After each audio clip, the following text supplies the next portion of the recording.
Hvis vi kigger længere ned på teknologilaget, så der er ingen tvivl om, at den driver, der sætter sig kraftigst igennem, og som der bliver lagt rigtig meget vægt på, at det er hele kan man sige, teleområdet, og ikke bare telemedicin, for det handler ikke kun om, sådan set om behandling og overvågning. Det handler om selvovervågning meget af det her, og vi skal huske på, at hele AAL paradigmet og egentlig også IKT-støttet livsførelse handler jo om brugerorienterede teknologier, altså hvor det er brugeren og borgeren selv, der er i fokus for de her ting her. Så det kan godt være, at vi snakker om telemedicin, men det er set ud fra et brugerbehov, eller måske ofte et brugerinitieret ønske om de her ting her. Det er i hvert fald det, der ligger i roadmappet her.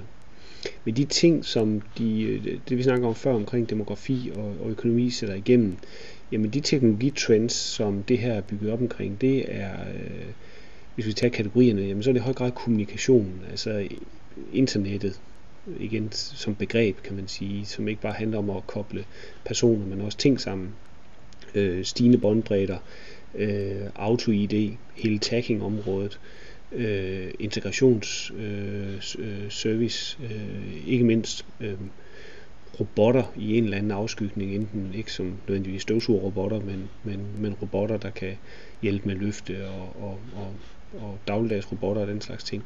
Og så er det indbygget logik, altså indbygget kommunikation og processeringslogik på en eller anden måde.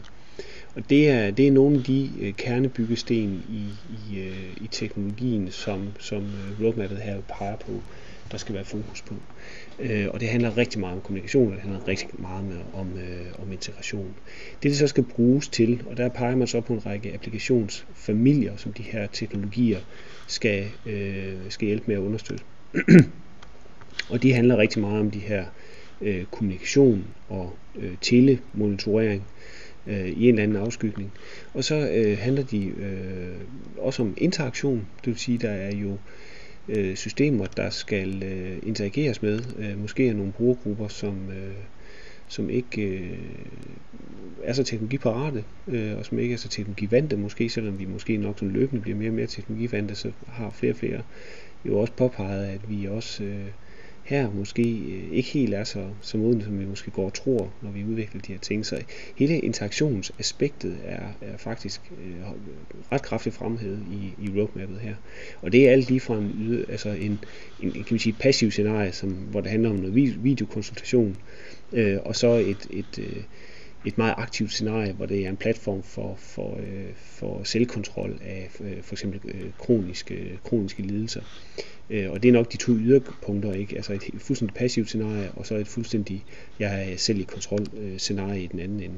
Og sådan er mange af de her ting i det her roadmap spændt ud, altså i et passivt, i et scenarie, hvor man siger, der kræves meget, meget lidt af den enkelte borger-patient, eller hvad man nu vælger at se det. Og så en, hvor man som borger-patient altså virkelig kan tage magt over egen sygdom og forløb. Men her ligger applikationsfamilierne hen efter interaktion, kommunikation,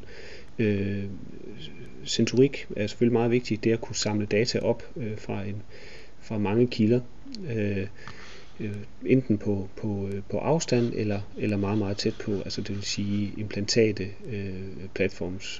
implantate sensorplatforme, eller ting vi kan have på os på en eller anden måde, altså tæt på os. Så det er både kan man sige, et geografisk spredt, og så kan man sige interpersonel kommunikation. Og så er det længere ude, så begynder det at være sådan noget med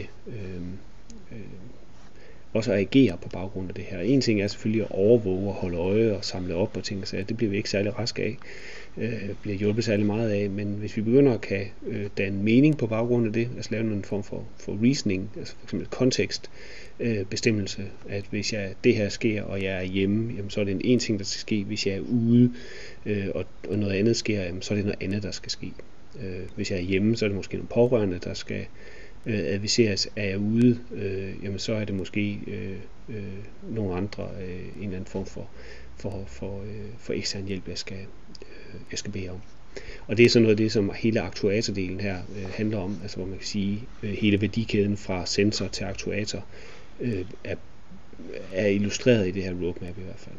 Og nede på det enkelte applikationsniveau, der har vi så nogle af de her meget centrale anvendelsesområder, altså netop hvor det handler om dataopsamling, fordi hvad nytter det, at vi kan overvåge og monitorere og censurere, hvis ikke vi kan samle tingene op. Der er et sikkerhedsissue her, der er privacy issue også, som er ret markant beskrevet i roadmappet her. Vi har et tema, som meget handler om sensorik, og hvordan vi skal måle ting, altså hvordan samler vi, laver vi en opsamling af data, som vi også kan bruge til at lave en fornuftig bearbejdning af, og en eventuel beslutningsstøtte ud fra. Og det er ikke bare sådan i klinisk, altså at vi kan tage et blodtryk, som også kan bruges klinisk. Det er måske sekundært i den her sammenhæng. Det handler måske mere om, at vi kan få nogle målinger, som vi kan se nogle mønstre ud fra, og lave noget beslutningsstøtte til den enkelte omkring. Igen, husk på, det handler rigtig meget om at servicere den enkelte borger, altså i personcentreret teknologisetup, mere end det måske er for at servicere klinikere i den sidste ende. Det kan det være, men det er ikke nødvendigt. Det er ikke det, der er i fokus for Ambient Assisted Living.